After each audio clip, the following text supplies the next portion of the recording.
When House of the Dragon was first announced, long-time fans of Game of Thrones, like myself, were cautiously excited. Despite the last 3 seasons ending with the last Targaryen, Daenerys' gradual and ultimately fatal transformation into the most devastating being known to womankind, an armed Karen.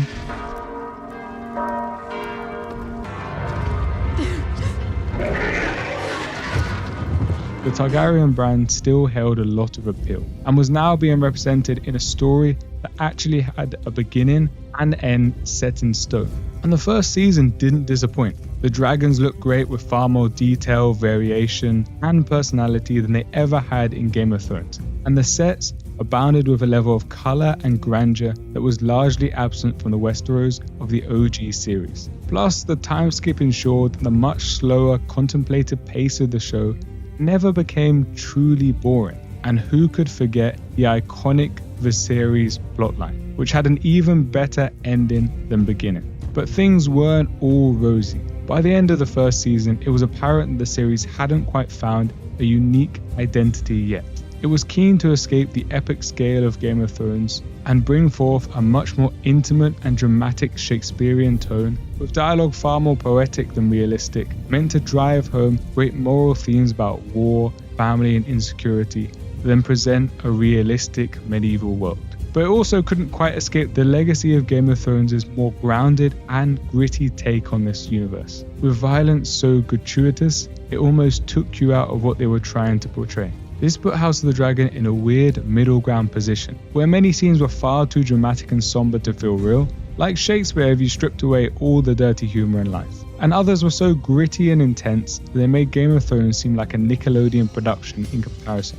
Well, at least a non-Dan Schneider one. And so I was interested to see how House of the Dragon would transition as the series moved away from the family-driven Viserys phase to the infamous Dance of the Dragons, a conflict where Targaryen was pitted against Targaryen and dragon against dragon in a vicious war. And well, we know how the first phase of this story ends. In season 2, instead of giving us a high-octane, tense war drama, the showrunners decide to double down on this confused identity.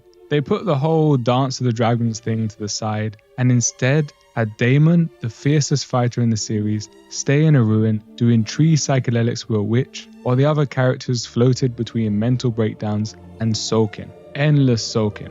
Now, despite what my tone might suggest, I don't think this much less action-oriented and more intimate family and character focus is a bad idea. As shows like Succession and Shogun, which is probably one of the best TV series I've ever seen, expertly demonstrate, often the more personal the conflict, the more tense and engaging it is to watch. What House of the Dragon, however, forgot, and why it's ended up in the position it's currently in, is that if you're going to focus on intimate, character-to-character moments, number 1, you need constant tension surrounding the characters, and number 2, you need a core set that are not only extremely compelling, but well developed. Shogun stands out in particular as an example of a show that combined these two so well, an average drinking session felt like a climactic battle. But without Viserys and the novelty of the time skip to keep things moving, the lack of character development and tension of the series really shone. So little happened in the season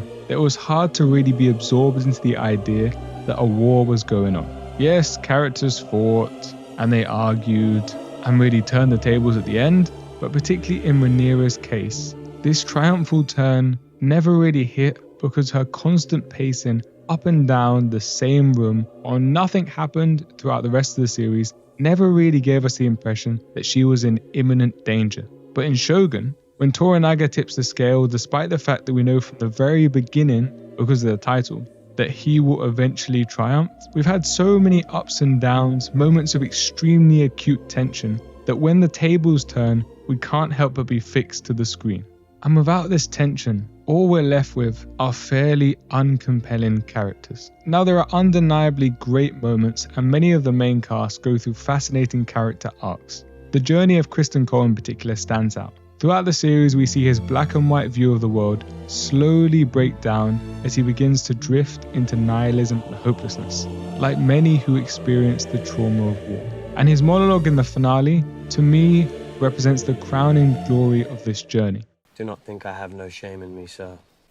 The desire for women has brought me grief after grief. Then resist it. I would that it was so simple. Your brothers in the King's Guard find a way. Do they? Perhaps they do. Or perhaps all men are corrupt, and true honor is a mist that melts in the morning. That is a bleak philosophy. I have no philosophy. Or rather, my philosophy was this: to protect the righteous and dispense justice on the rest. But now, You saw what I saw. The dragons dance, and men are like dust under their feet. And all our fine thoughts, all our endeavors are as nothing. We march now toward our annihilation. To die will be a kind of relief, don't you think? But for the most part, this very dramatized tone simply masks the lack of real character development in the overall cast. Surely the showrunners thought our characters can't be one-dimensional, because they're always frustrated or insecure or sad, not pure villains laughing or knights in shine and armor. But as I explained in one of my previous videos, even in war we feel a spectrum of emotions, from sadness to anger to happiness, joy and laughter, to cope with the unrelenting suffering suffocating our every move. And by only focusing on negative emotions for the brunt of the characters, House of the Dragon fails to flesh out some of its key characters and make us really care about them. A good example is Jacaerys. He has all the setup for a fascinating character journey.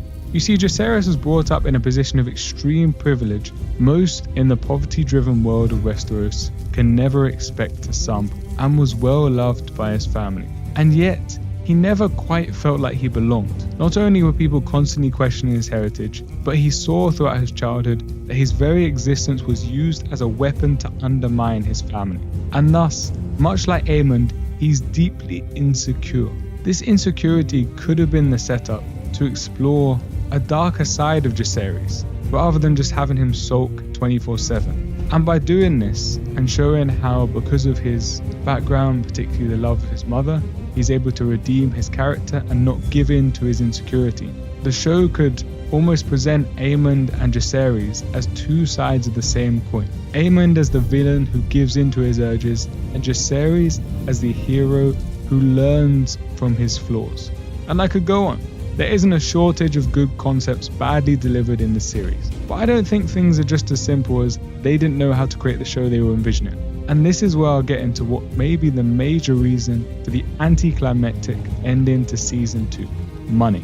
Season 2 gives the impression of a production weighed down and limited by budgetary restraints. Animating a multitude of dragons and constructing elaborate sets comes with an immense financial cost, one greater than the final season of Game of Thrones. So compromises had to be made, and in my opinion, this is why many of the decisions in Season 2 were taken.